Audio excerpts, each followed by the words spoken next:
You think it's going to last forever. You're not aware of the finish line. But as you're running towards the finish, you see the finish line coming up. Do you slow down and relax? Or when you see the finish line coming, do you just give it everything you've got? Sure, but I think there's got to be a reason for it. Just this idea of, okay, let the cameras roll. I mean, the original idea was this weird guy, who's got the long tongue and all that stuff, that's got a spinning tricycle and has the ability to whip up a good guy froth, is really just it. The reason for it was you don't know this guy. He's actually very square, likes cookies and milk, and fiercely dedicated to family, his kids and his wifey, and kind of a Jekyll and Hyde fable, if you will. What you see is not what you get. And so if there was another reality show, I mean, what is it? Well, this is not a Kiss gig or anything. We've done Kiss cruises, about, I don't know, 13 of them, and they've been packed with fans from 34 countries. Really was a spectacular thing. In fact, there were weddings on the ship, and I officiated on two of them, as a matter of fact. And this is really a fan event. The fans are taking over the Virgin Hotel, and it bears noting you don't have to be one. It's just a title, and they're going to take it over for a few days, and there'll be all kinds of fan-run events, question and answer, and karaoke and schmark, all kinds of stuff. And of course, we'll play. Tommy, Paul, and myself going to get up there and play, and we'll jam. And so there are no actual, quote, concerts as such. Mm-hmm. It's more like if your favorite band was in a garage and the neighborhood showed up, and you get a much closer kind of event, and lots of updated stuff about our upcoming Kiss avatars, the Gods of Thunder, which is going to blow everybody away. The technology is just jaw-dropping, but more about that later. I have to tell you that just like the first kiss, or that first tug of the heart, or that first queasy feeling in your stomach, the thing I'll always remember is that very first show, New Year's Eve, 1973-74. Maybe it was 1873. See, that was a joke. You see what I did there? Our first record had yet to come out, even though we finished it, and it wouldn't come out until February the 16th or thereabouts. And here we are, New Year's Eve, a month and a half before that, playing fourth on the bill. It was Kiss and a local group called Teenage Lust, and then Iggy Pop, and then Blue Oyster Cult. And we were, it wasn't even nerves, it was just shock, because you go from 0 to 60 all of a sudden.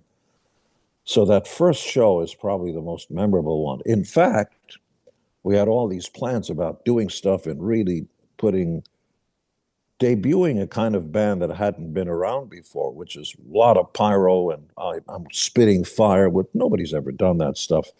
In other words, no rules. And literally at the very first show, by the third song called Firehouse, where I spit fire, and I had to learn how to do that and try to stay safe, I caught fire.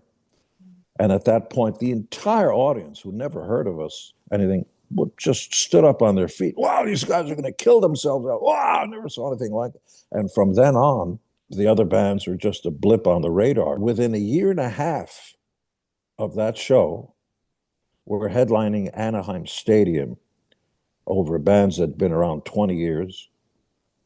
No singles, no hit records. We didn't even have our first gold record. It was just this kind of word of mouth.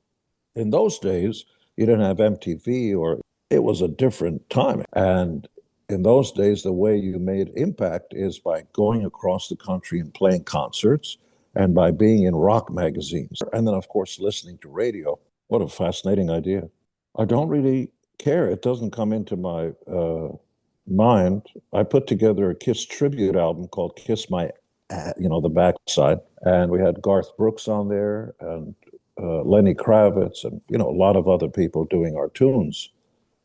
But I'm strange. I think the rest of the guys in the band are too. There's never concerned ourselves with who the peers were or what anybody thought of us. The main dedication has always been to the fans, because this kind of music, it's been like the black sheep of the family kind of music, because almost all other genres of music lived and died by whether you had a hit song.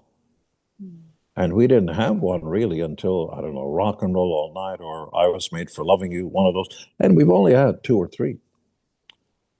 And still, we played stadiums of the world and did pretty well. In fact, when people had actually went out and bought albums, we were the #1 American gold record award-winning group of all time. More gold records than any group from America, which is a bizarre thing to say for a band that didn't have hit singles. Now, of course, you can, since Gangnam Style, and you never heard anything from that guy. I defy you to tell me what the name of that guy was. Well, we had a rendition by a band that was on the cusp of making it on the Kiss tribute album called Toad the Wet Sprocket, and their version was as if Neil Young was doing it. I don't know if you can imagine that. I'm a big fan of anyone who does a cover song but does it their own way. I said certified free, 7 days a week. Instead of trying to do the original version exactly the same way, because you got to remember, every artist has their own style, their own point of view. They invited me back not too long ago, I don't know, maybe a year ago, when Katie was on there with, so I did mentor some of those things. But you can't teach someone to sing. It's how your vocal cords are done. And, people who are tone deaf, they literally can't hear that they're not singing in pitch.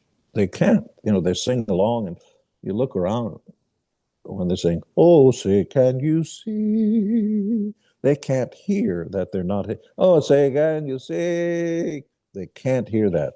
Even if you're looking at them and saying, "What's the matter with you?" Unaware. So you can't teach people to sing, but you can teach them stagecraft. You've got 2 arms, 2 legs, your face, facial features. It's, the best, most successful singers in the world are not the best singers. Right. Is Mick Jagger the best singer in the world? How about Madonna? Does she sing better than anybody else? No.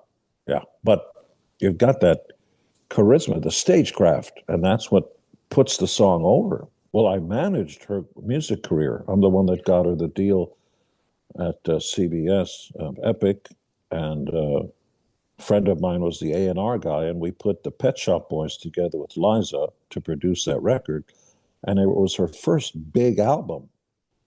The first time I met Liza, I was with Cher.